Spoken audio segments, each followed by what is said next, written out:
Swayam Prabha. Digital India. Educated India.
We were looking at the evaluation procedure for a border strip, and we had seen that what are the various steps to be taken, what is the various level of data which is required for the purpose.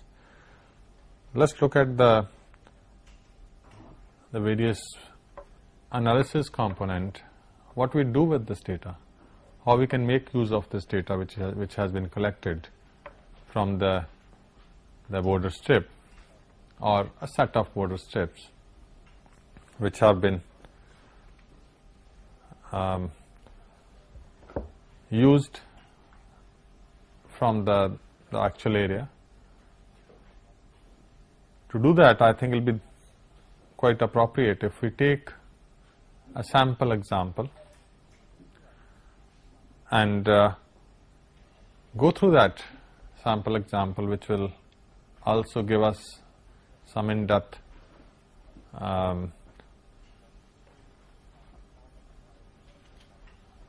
details on how the data is recorded, what are the elements of data which we have already listed in the previous lecture, and then we will go on to the analysis, what type of analysis we perform and how that analysis is useful in our later on design or even for finding out as the manager of the water distribution or as farmer how effectively you are utilizing the water. This example which has been taken is the result of actual test run which has been performed on the field, and some of the details, the initial details which are important in terms of knowing some of the quantities. These are that the crop is wheat crop on which the test was performed. The root zone depth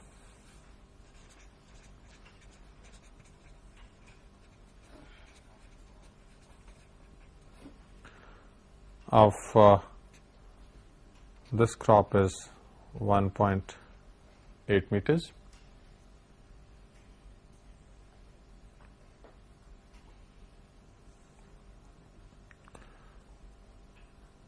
The MAD is management allowed deficit is 50%.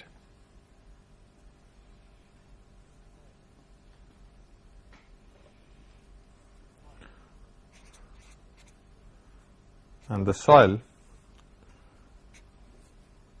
which is in question is a sandy loam soil.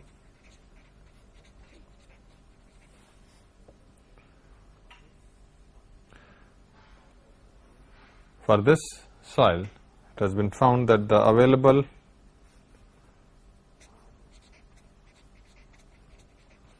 available moisture is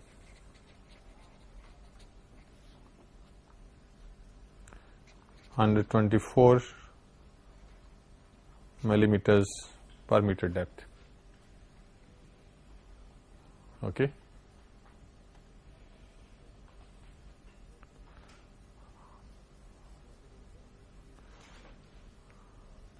So, if it is 124 millimeters per meter depth, then for 1.8 meters, the amount of moisture will be, this will be 223.2 millimeters. Okay. This is per meter depth, 124 millimeters of moisture available. For 1.8 is around 223.2 millimeters. And if you now find out what is the 50% of that, is around 112 millimeters. So, the management allowed deficit, you can have a deficit of up to 112 millimeters in that soil, and this deficit signifies that if you remain within this deficit level, the yield of the crop won't be affected. If you go beyond this deficit, it means if you let the soil moisture deplete below this level or beyond this level, then there will be some impact on the crop yield.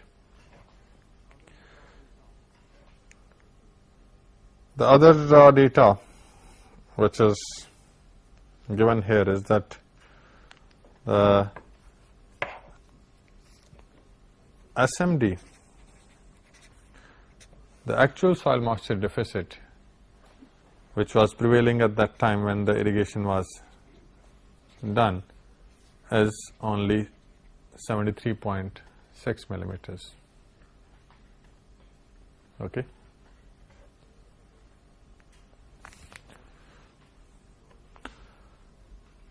The other information which is available is the stage of the crop is at flowering stage.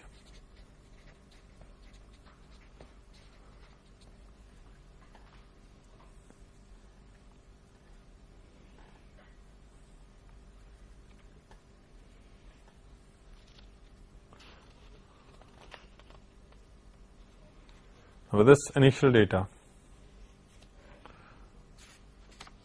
which is either observed from the field or is available already existing with the organization of the farmer, this is the data which is taken from the cylinder infiltrometer tests. There are different tests which have been performed in the field. This is the first cylinder. Then at location number 2, there are 2 more observations. So, these are the actual observations which have been taken. We will just concentrate on this particular part. What type of observations have been made and what analysis or what is inferred from those observations. You can see here that this is the time in minutes. These are the the hours at which the observations have been made, 10:55, 56, 59. In the beginning, the interval is much closer because the infiltration rates will be higher, and then the difference in time has been noted here. So, while making the observations, you might be observing only this and the depth. This is the depth, the infiltration in centimeters. So, these 2 observations in the column number 1 and column number 4, these are the 2 which have been put, and later on then these have been derived from the observed data. You have the difference in time and then the cumulative values, that after this time how much is the cumulative time. That cumulative time is also written here. Similarly, in the case of depth, how much is the depth per interval is 6.25 centimeters, and the next is 6.5 after 1 minute. So in that 1 minute is 0.25, which is the difference, and that the last column gives the cumulative value of the infiltration. So basically these are the cumulative time and the cumulative infiltration. That is what you will need to plot the data or to analyze the data to find out the infiltration characteristics. Similarly, the other observations have been made, and there are two more on this side, because in general you will find that these observations are required to account for the variabilities in the soil characteristics, and also to sometimes to account for the inaccuracies which you might incur while observing the data. Then this has been plotted over a log paper.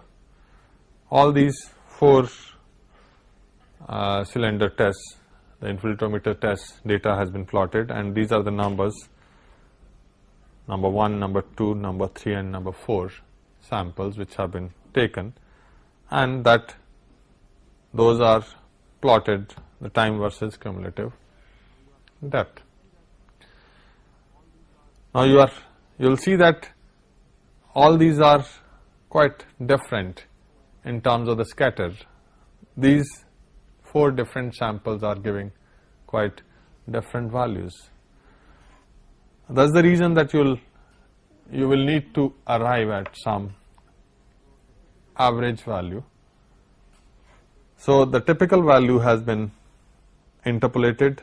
This lower dashed line, which is given here, is it visible? This lower dashed line is the typical value, which is the average value maybe. Fine. Now having computed this average value,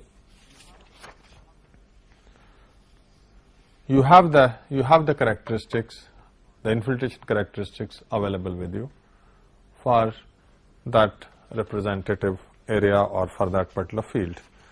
After that, you will have to go in for the other observations, which are the observations on the water movement, how the advance curve and the recession curve will be with respect to a selected stream size. So in this particular test, the various observations which are made before you have started the supply at the upstream end, these are that the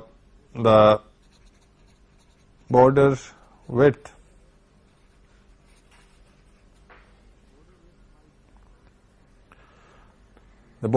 might be different than what is the wetted width, because there will be the ridges will also have some slope. So you can note down both the things. What is the border width? That means the clear width between the two ends of the border, and what is the wetted width. In this particular case, the wetted width was found to be 7 meter, and then you can also take how this width is changing from one station to the other station when you go in the stations which have been installed. At those levels, how the width is changing. If there is a change in width, you will have to again account for that or take an average width. Then the slope, again you had taken the observations on the elevation points. What is the elevation at all those stations? That will provide you the slope, and in this particular case the slope is 0.55%, which has been observed.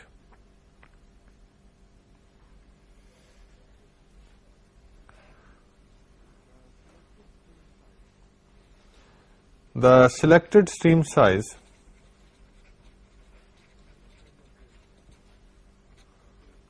we had said that a stream size, a suitable stream size will be selected, and that selected stream size will be used on one strip. On the other two strips, you will have some variation of that stream size, maybe in one slightly lower, in another one slightly more stream size. So in this particular case, we are only discussing one strip data. In this particular case, the stream size which is used is 33 liters per second. And since it is a border strip case, it will be per unit width, per meter width of the border.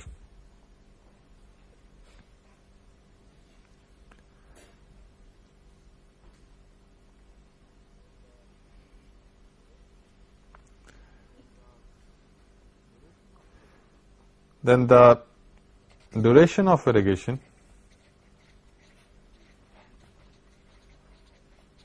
can be pre-decided, or at that time when you, it again depends on what type of soil you are using and what is the slope. In general, you might, if it is a light soil, you will stop the water when it reaches around 70% of the length of the border, whereas now is the other way around. If it is light soil, you will let the water spread up to around 90%, and if it is heavy soil, you will stop the supply of water when it has, the waterfront has reached around 70% of the length of the border. This is a thumb rule basically, but you can also vary. In this case, you can, in different segments or in different strips, you can use different timings of the supply of water, as the idea is that you should have the minimum surface runoff. And since in the case of light soils, the infiltrations are higher, you will find that if you stop it too early, the last bit of the field might not get any water.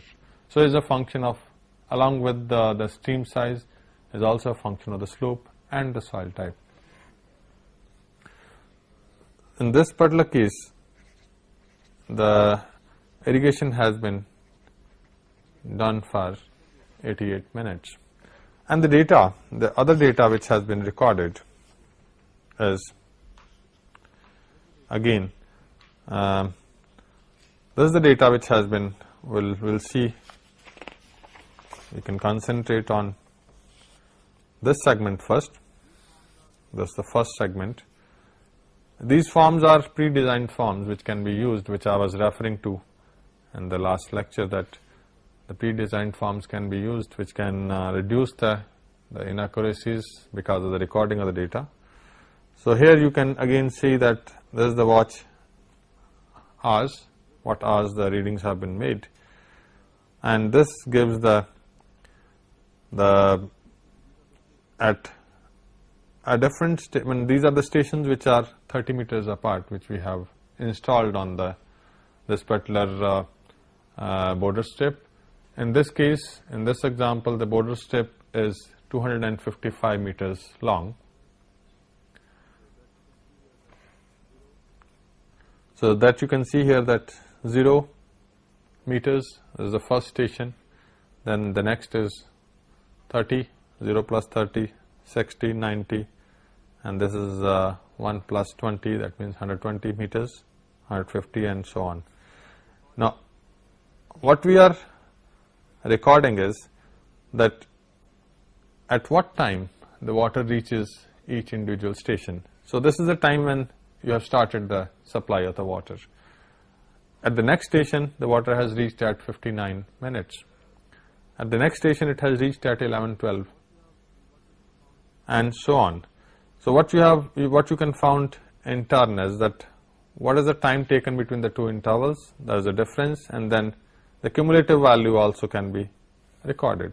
Now these two data, the distance versus the cumulative time or the elapsed time, will give you the advance curve. Okay. Similarly, for the recession curve, you have recorded the data in this particular segment, where there is the same thing as this, what is the time of start, and then after 88 seconds, this is the difference when at 12:19, which is the difference is 88 minutes. So after 88 minutes, you have stopped the supply of water. Then you have found out that when the water disappears from this station, so it didn't disappear till 12:27. So that means at 12:27 the water just disappeared. So it has taken around 8 minutes for the water to disappear. That is the lag time. That is the time what the water has taken to the detention storage has taken 8 minutes to disappear from that station. And then similarly you find out the time. This is the, at each station, what is the time when the water, the recession part of the water that got disappeared. So you have noted down that time against each station, and that is how it will give the cumulative value, that what is the cumulative value at which your water is getting disappeared. So that will, this and this will give you the recession curve. Okay. And along with that, this is the this segment is used to get the slope. This is the reading of the elevation with respect to some datum at each of the stations, and that will give you the slope of the.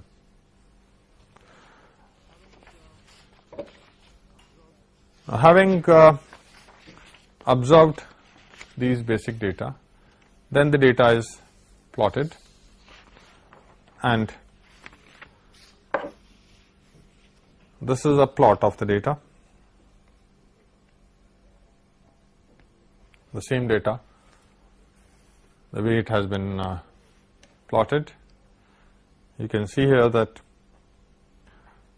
these are the stations.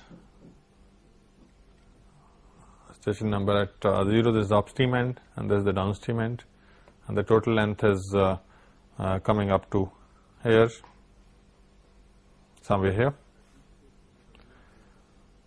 And at each station you have used data of the cumulative time or the elapsed time, and this is the advance curve. This is the recession curve which has been plotted, and these values which have been written, these values are nothing but, these are the values of the opportunity time, the difference between this time and this time. So at each level, what is the time at which the water has disappeared, what is the time when the water was available, and these are the timings at each station for how long the water was available at those respective stations. This gives quite a good picture about what is the time, and since you know the time, you can also find out using the characteristics of the soil how much will be the infiltrated water at these locations. Now there comes a problem when you don't have, on this side you have plotted the surface profile against the readings which have been recorded, and sometimes you might find that there is a depression or there might be a hump at some place, and that give you the indication whether what type of problems you can face. So if that is observed somewhere in some of the strips, you can try to remove in the next. If it is a crop which is already available crop, you might not be able to do anything, but you will be able to associate your reduction in efficiency or the relevant efficiency to those observed things or those problems which you have observed and the data itself. Now using, suppose this data which has been observed, you use this data to find out how much is the depth, infiltrated depth. Let's have a look that we know these are the various, if we say that we have stations 0, 1, 2, 4, 5. These are the various stations, and we have recorded that what is the net time for which the water is available at these stations, and we have said that we have for this is in minutes, 96 minutes, 118, 126, 123, 112 minutes.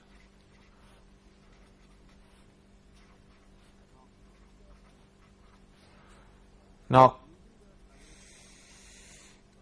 using the average soil characteristics which we have using those infiltrometer tests, we have found out the soil characteristics in terms of that equation y is equal to a t to the power b plus c, and using that equation we can find out what is the depth of infiltration in millimeters. Now, the depth of infiltration which we find for the corresponding locations in the present case, this is the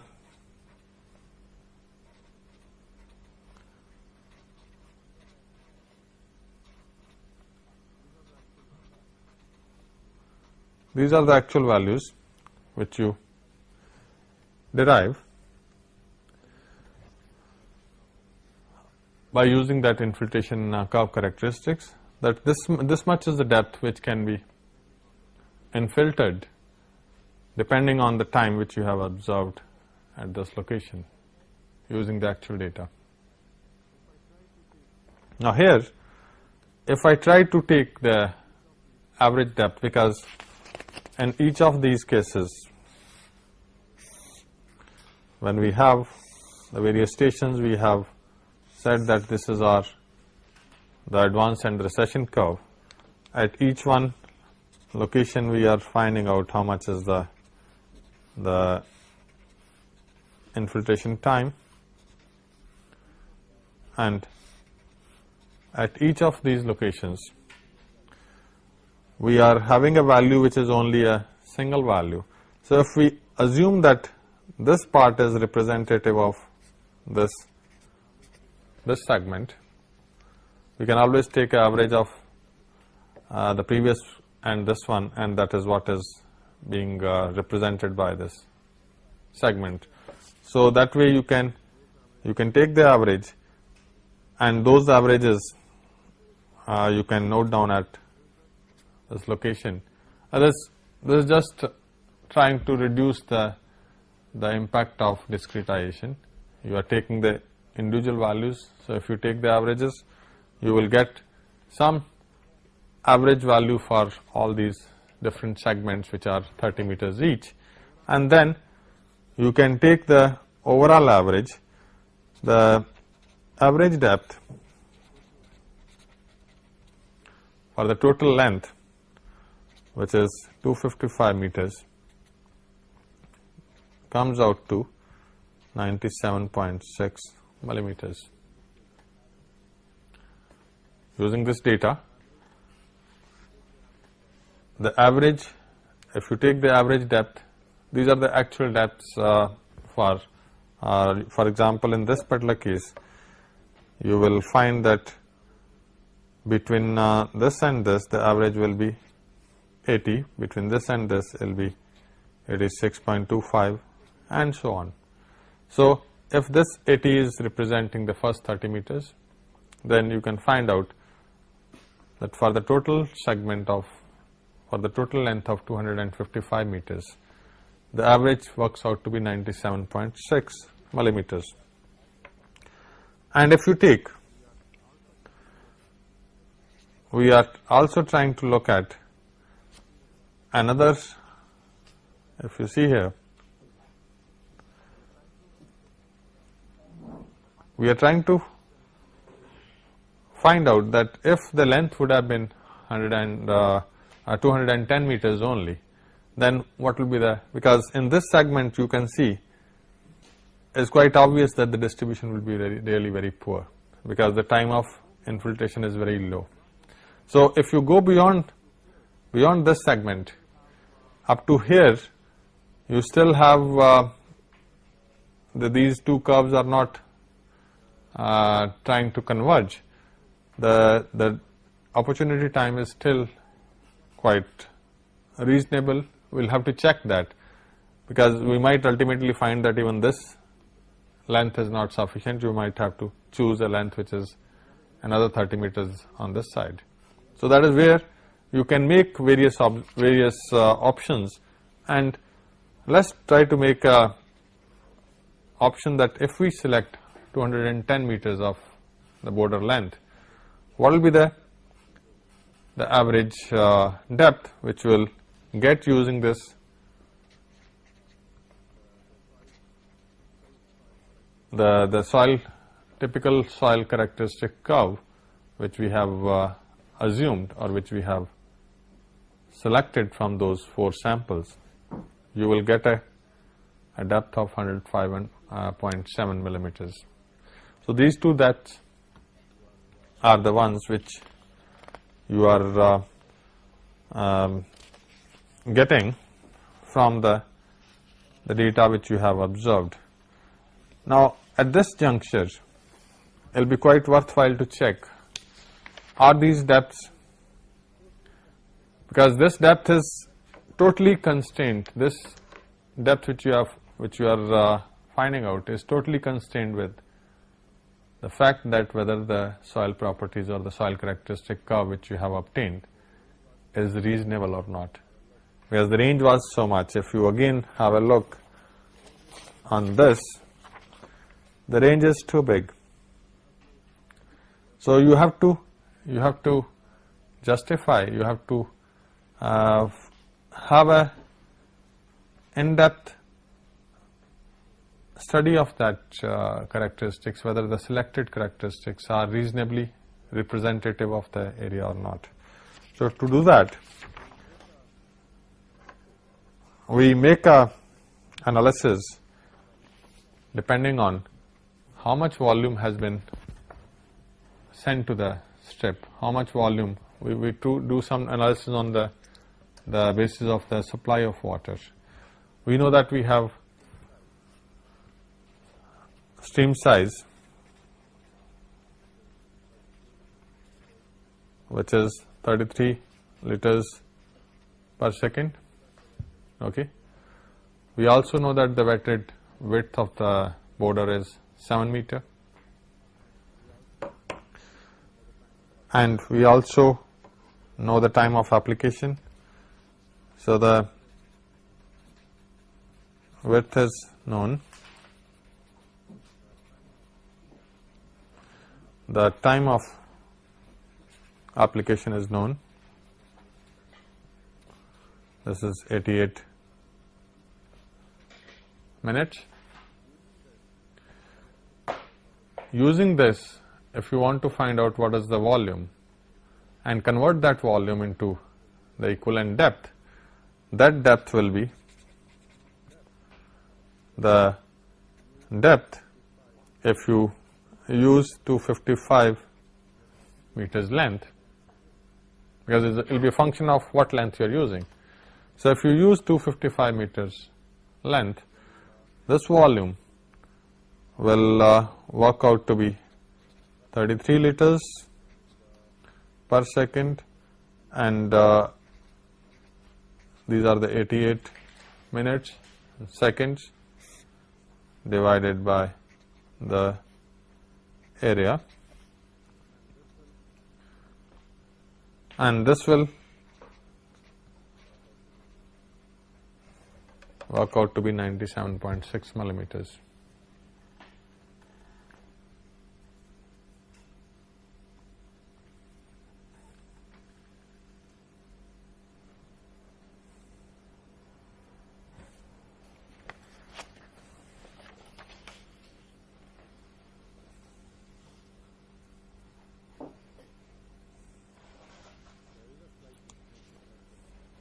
There is a slight mistake which has been made here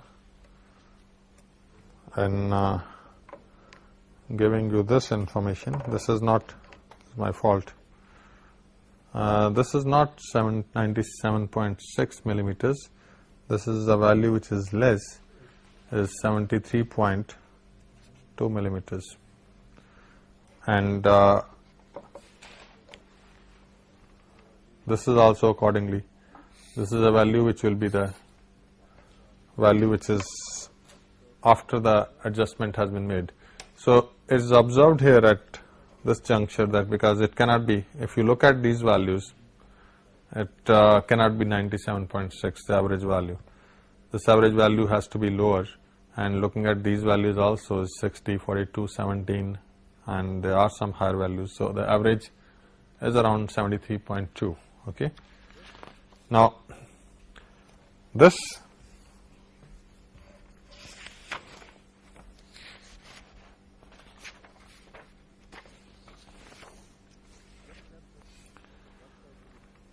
depth, which works out to be 97.6,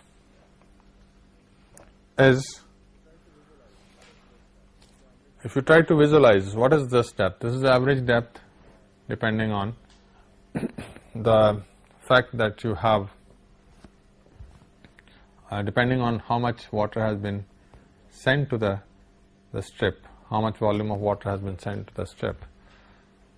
So your infiltration characteristic curve is giving you an under simulation. This signifies that the infiltration characteristic curve which you are using is giving a under simulation,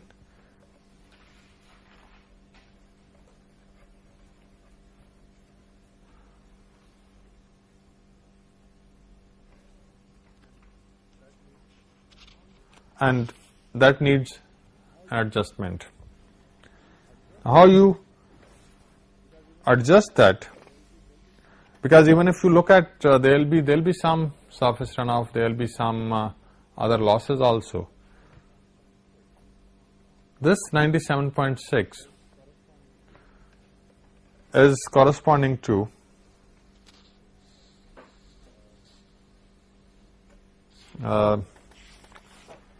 line here, because the minimum which you want to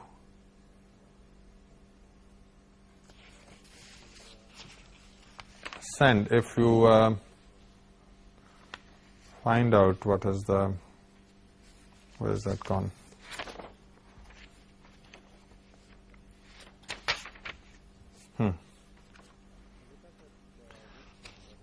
If you look at this particular place, the average time, if you look at the typical curve which we have selected, this is the lower curve which has been selected, and at that curve you are getting a value of 73.2, which is the average depth. At 73.2, what is the time? The corresponding time is around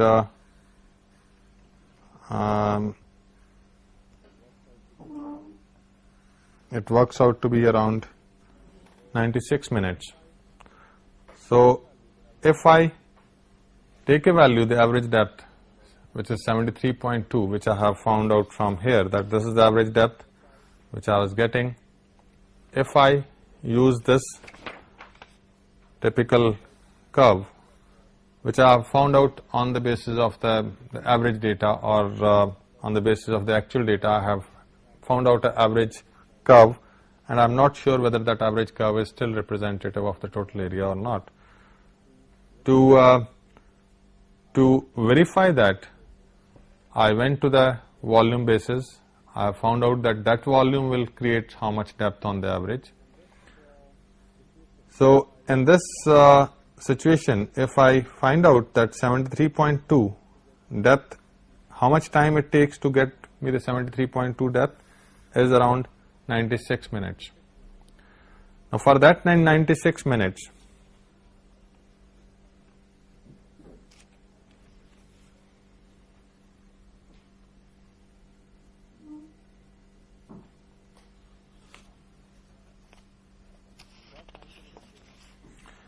in that 96 minutes, I should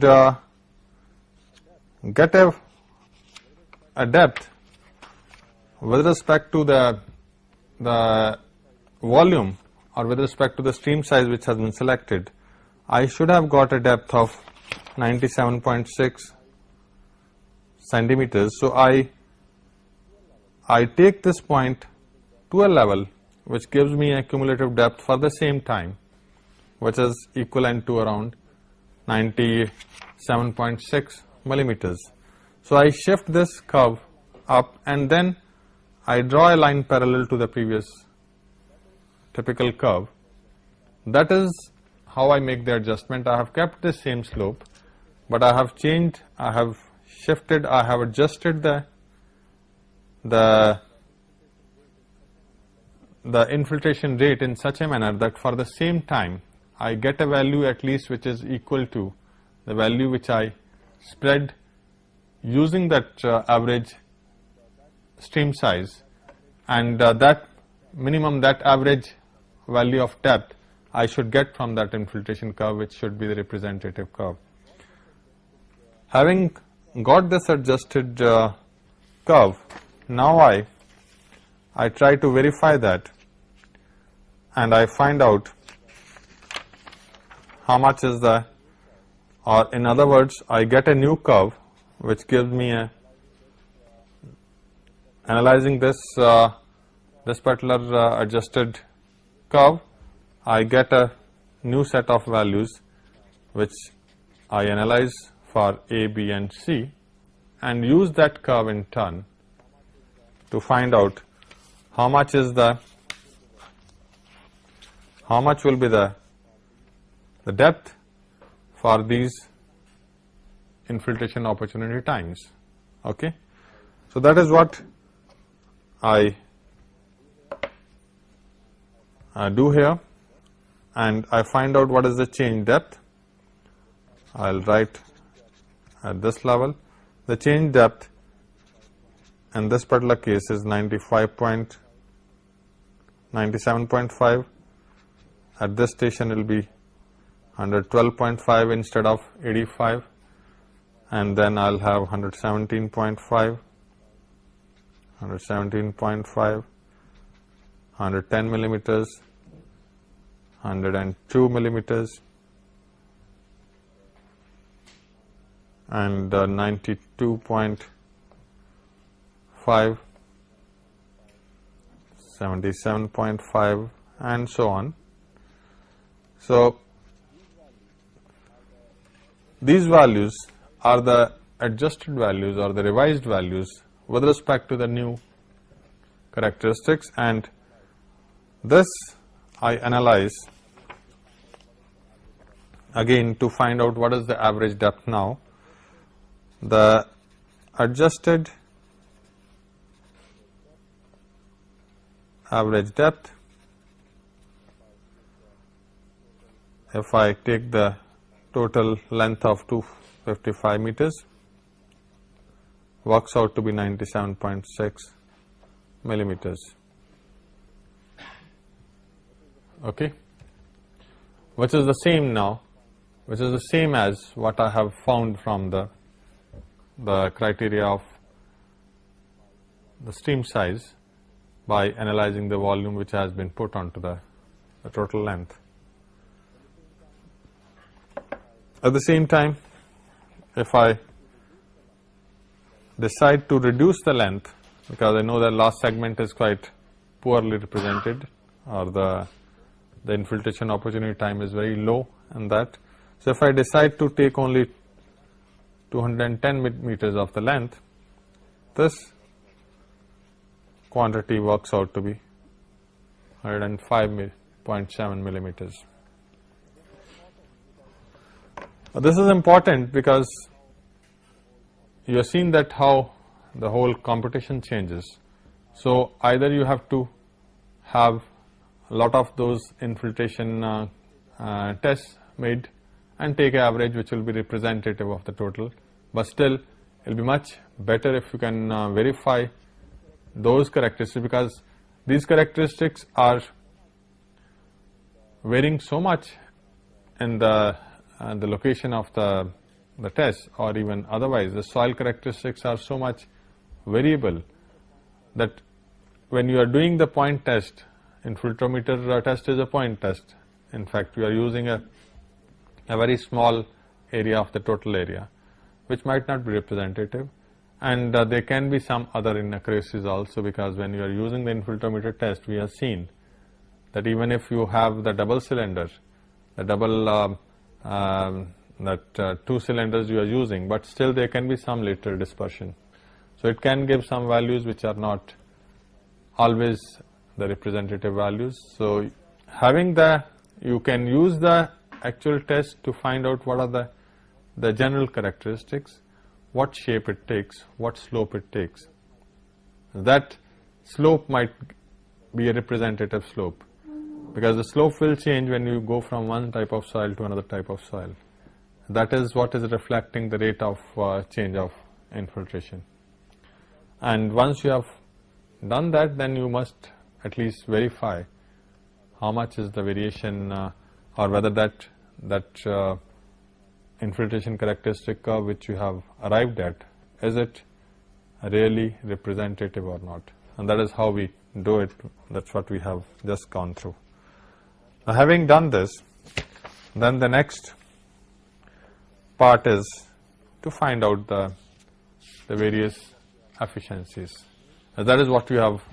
The main aim of doing this total analysis was to arrive at, to check various efficiencies, whether those efficiencies are reasonable or what are the upper limits of those efficiencies. All those things you have to, you are interested in. To do that, this is the another depiction of the same data, but drawn in a different manner.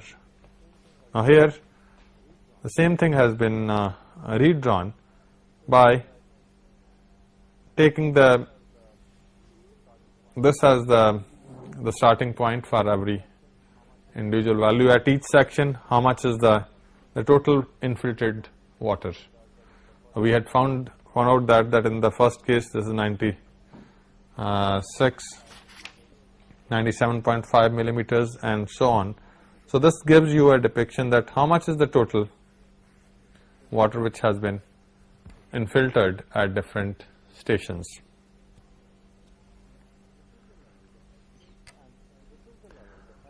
And this is the level, the actual soil moisture deficit level was in this particular case. We had mentioned in the beginning that 73.6 millimeters is the deficit which is prevailing in the field. That means you needed basically this much water. If you take the total length, then you needed up to this level, you needed the water. So all this amount is the water which is stored in the root zone. Any amount which is above this level is the water which has gone into the deep percolation, which has gone beyond the root zone depth. And if you decide that you will end the strip at 210 meters, then this will become the runoff component. This will be, there will be still some water which will be available and which will go as runoff. While finding out the efficiencies, there are different ways by which you can evaluate those efficiencies. One is that you can use these areas directly, as areas are depicting the volumes. So if you do that, you can find out the efficiencies using that, or you can use only the depth.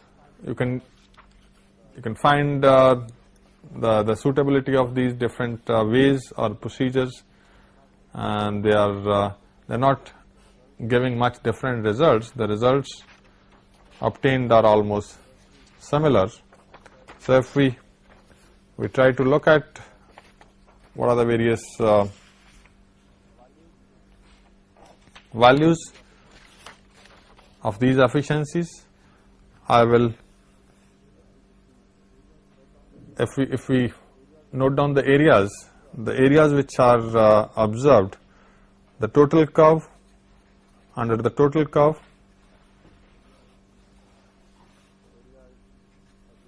the area is 33.2 units.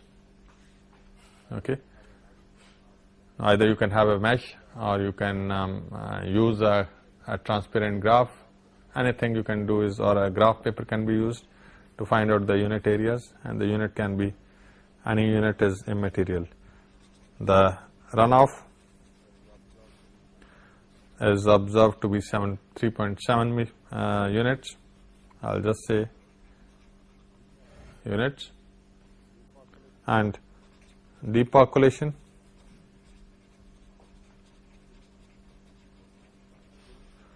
as 9.2. The amount stored in root zone as 20.3 units. Okay.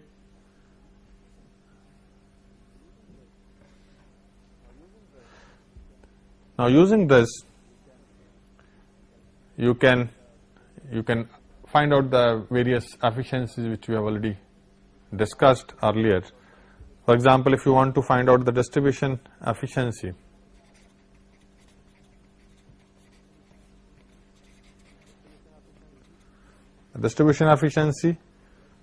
in this case, let me also mention that another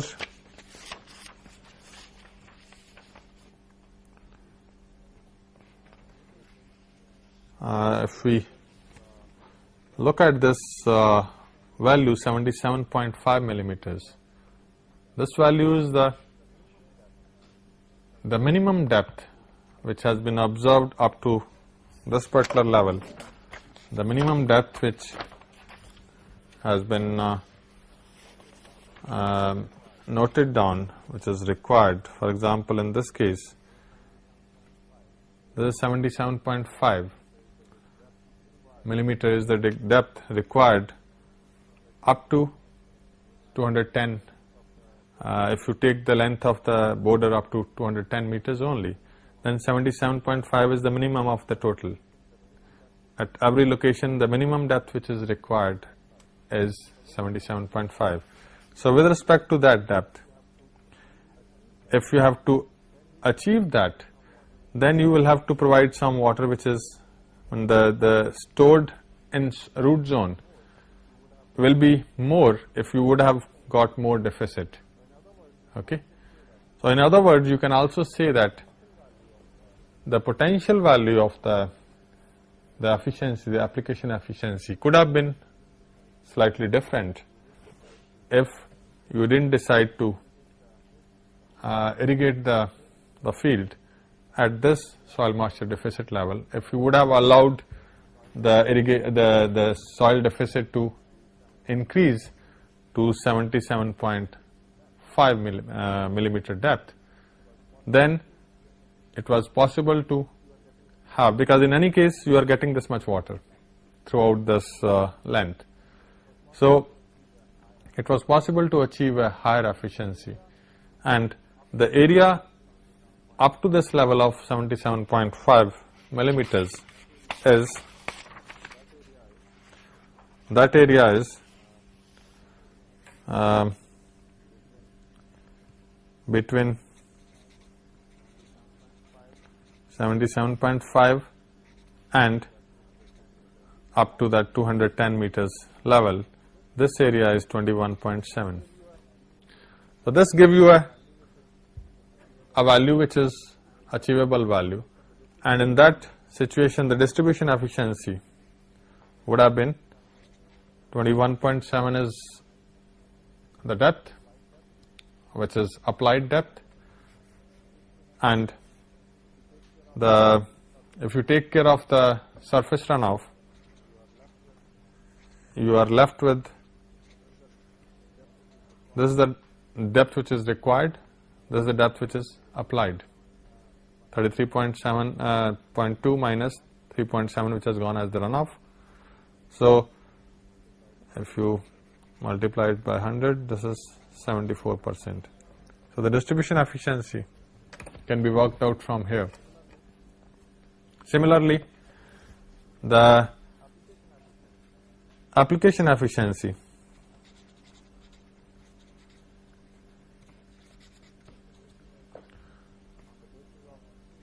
on the basis of the actual SMD, the actual soil moisture deficit. This is basically 20.3, and how much you have, the water you have applied, this works out to be 61% only. Whereas the potential value of the application efficiency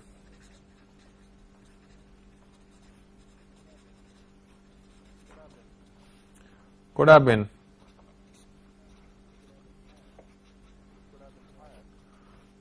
higher, this could have been 66%. Had you waited for some more time and had you let the soil moisture deficit go to that level. So that is where the management allowed deficit comes into picture, that if you can manage your irrigations in such a manner that you let the deficit, which is a reasonable deficit, reach a level which is the optimum level, you will find that the efficiencies can be much better. Similarly, you can find out the other efficiencies which we have already looked at, and we also know the procedure how we can make use of those efficiencies. This is only one aspect which we have seen. Similarly, in this particular case, now this is with respect to the stream size, which is 33 liters per second. If you use a different stream size, you will find that all these quantities will change. So in the evaluation procedure, your aim is to come out with those combination of parameters which give you the optimum efficiencies, and that is only possible if you analyze more number of these strips with variation in these parameters, and is more of a trial and error procedure when you are doing the evaluation. Okay. With that, we will close this chapter on the border irrigation system. If you have any question, you can ask.